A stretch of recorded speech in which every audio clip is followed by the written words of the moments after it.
अल्हम्दुलिल्लाहि वस्सलातु वस्सलामु अला रसूलिल्लाहिल करीम अम्मा बाद फ़अऊज़ु बिल्लाहि मिनश शैतानिर रजीम बिस्मिल्लाहिर रहमानिर रहीम।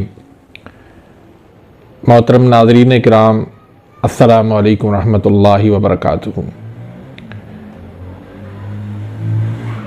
नाज़रीन, ऑनलाइन तिब्बी कोर्स के सिलसिले में हमारा टॉपिक चल रहा है जिगर और उससे रिलेटेड अमराज का।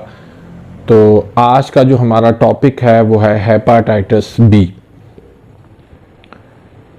हेपाटाइटिस की जो आम माना की जाती है वो जिगर की सोजिश करार दिया जाता है। हालांकि जिगर की ये सोजिश नहीं होती, ये स्वेलिंग इसको कहते हैं। जिगर का साइज में बड़ा हो जाना, साइज इसकी बढ़ जाना।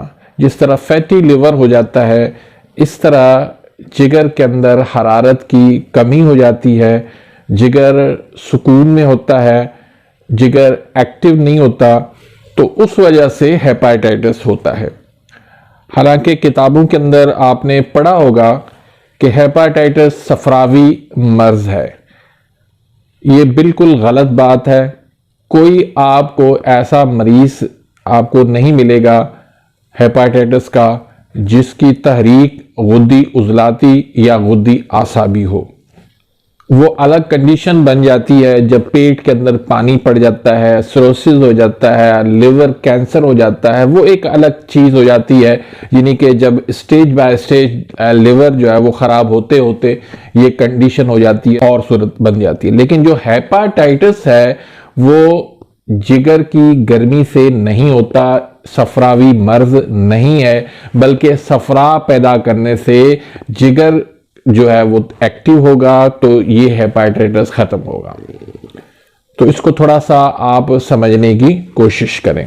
अब ये जितने भी हेपाटाइटिस हैं, A B C D E, इनमें से कोई हेपाटाइटिस जो है वो जिगर की कीमियाई तहरीक या मशीनी तहरीक से नहीं होता।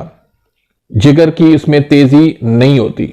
हमारी बदकिस्मती ये है कि जब हम जिगर को तेज समझ के हम उसकी जो है ना ठंडी चीजें उसको देना शुरू कर देते हैं, तो उससे मर्ज जो है वो बिगड़ता जाता है। यानी एक तो पहले ही जिगर के अंदर तस्कीन है, दूसरा आप उसको ठंडी चीजें खिला खिला के उसका बेड़ा गर्क कर देते हैं। तो ये समझने की जरूरत है कि हेपाटाइटिस बी जो है ये काला यरकान नहीं है, अलबत्ता काला यरकान की इब्तदा जरूर है। तो इसमें जो अलामात होती हैं उसमें एक तो अलामात वो होती हैं जो इनिशियल स्टेज होता है, उनकी अलामात अलग होती हैं, और जो इंतहाई कैफियत हो जाती है, सीरियस कंडीशन हो जाती है मरीज की, तो उसकी अलामात और हो जाती हैं। ये जितने भी हेपाटाइटिस ये एक ही फैमिली है, उनके अलग अलग ये मेंबर हैं। तो इनका अंजाम जो होता है, तो आखिर में जब ये मर्ज बिगड़ जाता है, तो हेपाटाइटिस कोई भी हो, लेकिन आखिरकार उसके अंदर जब बिगाड़ आ जाता है तो फिर सिरोसिस, पेट के अंदर पानी और लिवर कैंसर, इस तरह की जो है ना वो मसाइल वो हो जाते हैं।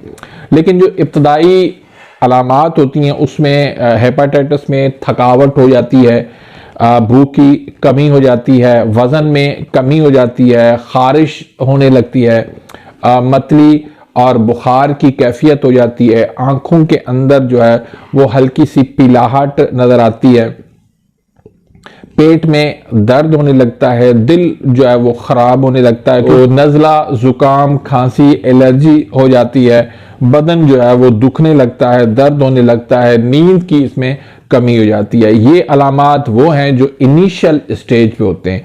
जब इसके अंदर तेजी आ जाती है, जब ये क्रोनिक मसला बन जाता है, यानी कि मुज़म्मन जो है ये मर्ज बन जाता है, तो फिर उसमें सिरोसिस हो जाता है, पेट के अंदर पानी पड़ जाता है, दिमाग इसमें सुस्त हो जाता है, दिमाग का तवाज़ुन बहुत बिगड़ जाता है, हाथ पाँव पे जो है वो स्वेलिंग हो जाती है, खून की इसमें उल्टियाँ आने लगती हैं, काले रंग के पखाने आने लगते हैं। तो ये इंतहाई कैफियत होती है।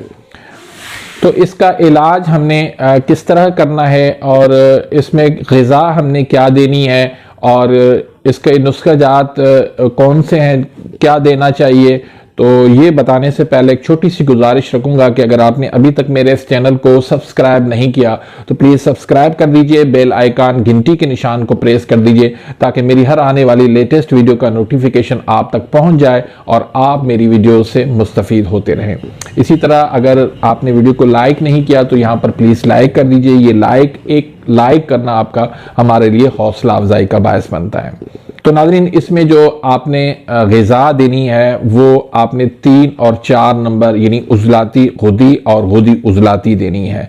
इसमें आपने पकोड़े और अचार, सरसों के तेल में बना हुआ लहसुन का अचार है, इस तरह शिमला मिर्च है, काले चने शोरबे वाले हैं, देसी मुर्गी है, इसी तरह बकरे की कलेजी है, खजूर है, शहद है, कड़ी पकोड़ा है, सरसों का साग है। तो इस तरह की ग़िज़ा आपने देनी है ताकि जिगर जो है इनका एक्टिव हो जाए, इनके अंदर तहरीक पैदा हो जाए और जो इसके अंदर जो सुस्ती है तो वो जो है ना इसकी ख़त्म हो जाए।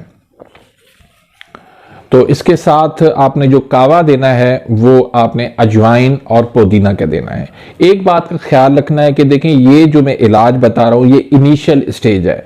हेपाटाइटिस बी से बाज़ औक़ात जो है ना वो फिर सिरोसिस हो जाता है, पेट के अंदर पानी पड़ जाता है, लिवर कैंसर हो जाता है, वो फिर अलग मसला आ जाता है।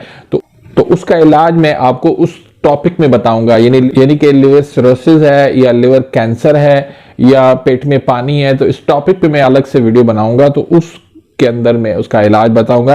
ये जो है इनिशियल स्टेज, उसका मैं इलाज आपको बता रहा हूं। ये आपने वे देने हैं और इसके साथ साथ आपने 2 नुस्खे आपने इस्तेमाल करवाने हैं, एक तरियाके मैदा का और दूसरा 4 मुलय्यन का।